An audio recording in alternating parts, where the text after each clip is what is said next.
नमस्कार welcome to my mini blog मुझे रोचे घर ठू बाहर माने भुवनेश्वर जेहेतु नर्सिंग करुँची तो मो डेली रूटीन मुझे सहित सेयार करी बोली भाभी। एबे सकाळे उठिकी मु चौरारे पानी देकी सूर्य को पानी देकी पड़े जाइए ठाकुर पूजा करने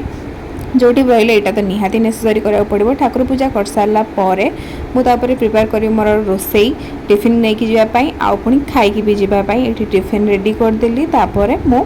खाई देवी कहीं मत 9टार जेहेतु क्लास निहाती 8:45 बाहर को पड़े तो कि जल्दी जल्दी काम सब सारे 8टा भितर खाई देगी कपड़ा वगैरह सब रूम रे ही सुखा पड़े कहीं रूम को फेरला बेल को 6टा से बाहर न सुखेगी घरे भितर ही सुखेकी जाए। एबे रेडी हो गले कॉलेज जावाई 9टार जेहेतु क्लास होची ता पूर्व जाकि पहुँचबार अच्छी देन मो लॉक करदेली मो रूम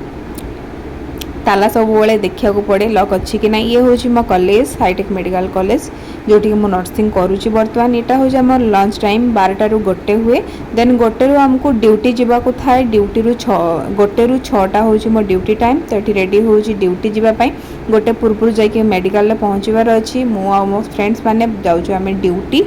देन मेडिकल भितर जेहेतु फोन एलाउ ना मु भितरटा देखी पारिनी यहाँ राति रूम को आसला नोट्स असाइनमेंट जहाँ भी थाए कंप्लीट कराया पड़े देन तापर टिके ब्रेड सेकिकी आलू कषा लगे खाईदेली। Good night.